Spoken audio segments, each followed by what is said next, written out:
Close your eyes for just a moment and picture yourself sliding behind the wheel of a gleaming American car in the middle of the 1950s.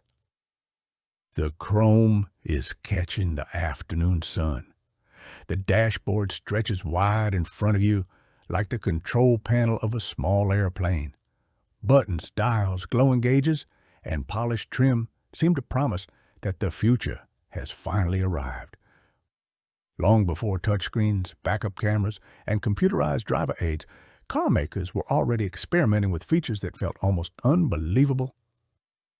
Hello, friends, and welcome back to Post-War America Stories. I am glad you're here. Our last journey through the golden age of American cars showed just how much style, power, and optimism lived on the roads of post-war America. But today we're looking even closer. We are stepping inside those big, beautiful machines to explore 11 clever 1950s car features that felt like the future. Number 1. Power steering. Before power steering, turning a large car at low speed could feel like a wrestling match.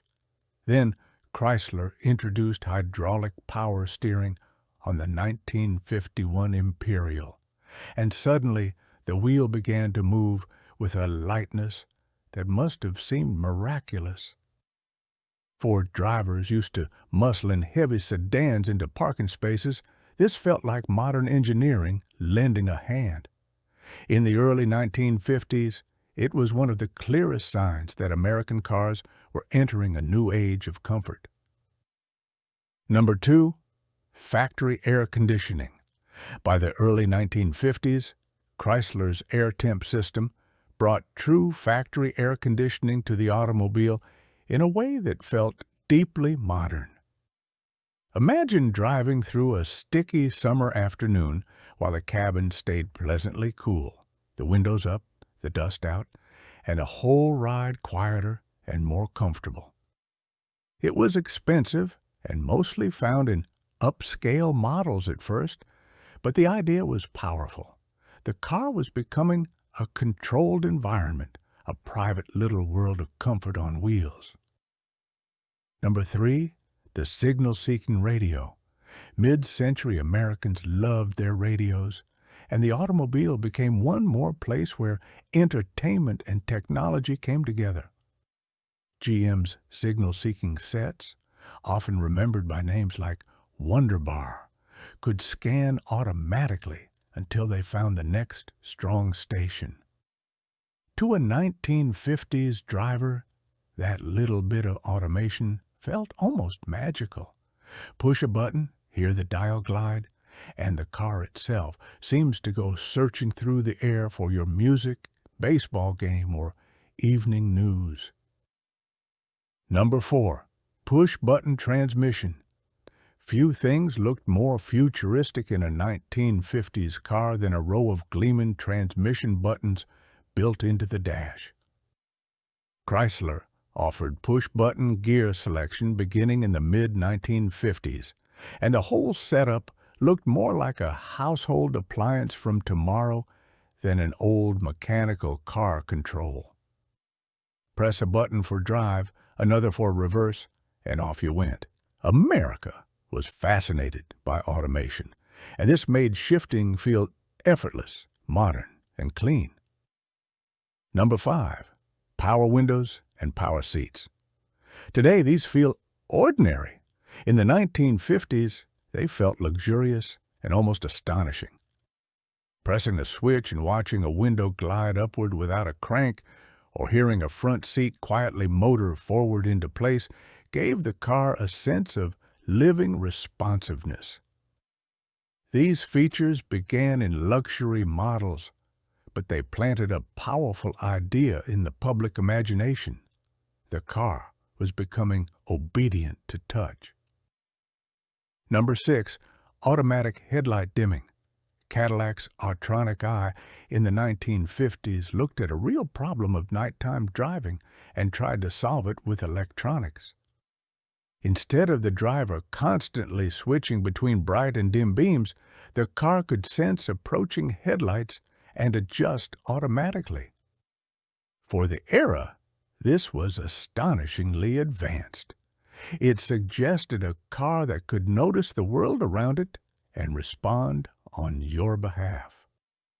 Today we take automatic lighting for granted, but the dream was already there in the 1950s. Number 7. Cruise control. In 1958, Chrysler introduced a system that could hold the car at a steady speed on the open road. Today we call it cruise control and think little of it. But picture what that must have felt like in the late 1950s, especially on the new long stretches of highway opened by the post-war road boom. Instead of constantly correcting with your foot, the car helped maintain the pace. It felt calm, modern, almost effortless. Number 8. Padded dashboards and early safety thinking. By the mid-1950s, some automakers had begun to understand that the future of the automobile could not be only about speed, chrome, and horsepower. It also had to be about surviving the crash. Ford's Lifeguard design program in 1956 promoted padded dashboards, safer steering wheels, and seat belts as part of a more thoughtful interior. To us, that may sound obvious, but at the time, it marked a real shift toward protection. Number 9. The rear-view camera concept. In 1956, the Buick Centurion concept car showed something that must have seemed almost impossible to ordinary Americans: a camera at the rear of the car feeding an image to a screen in the dashboard.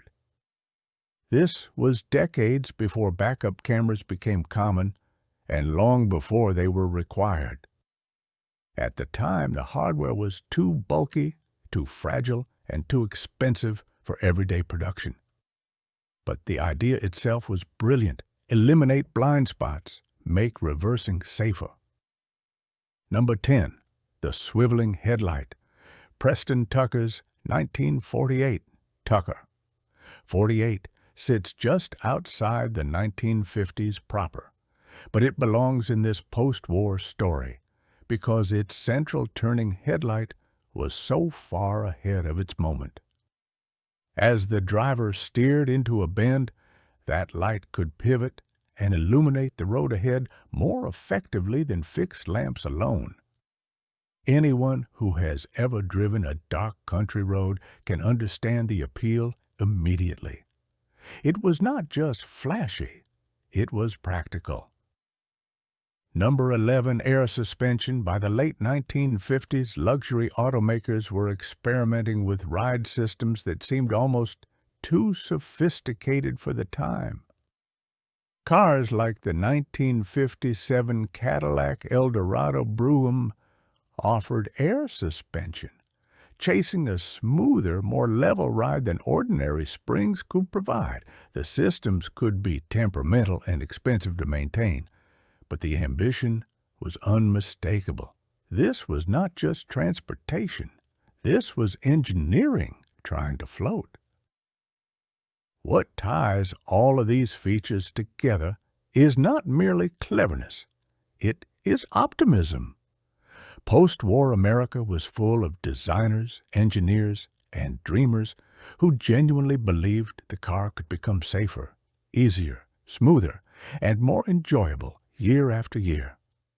Some of these features vanished because they were expensive.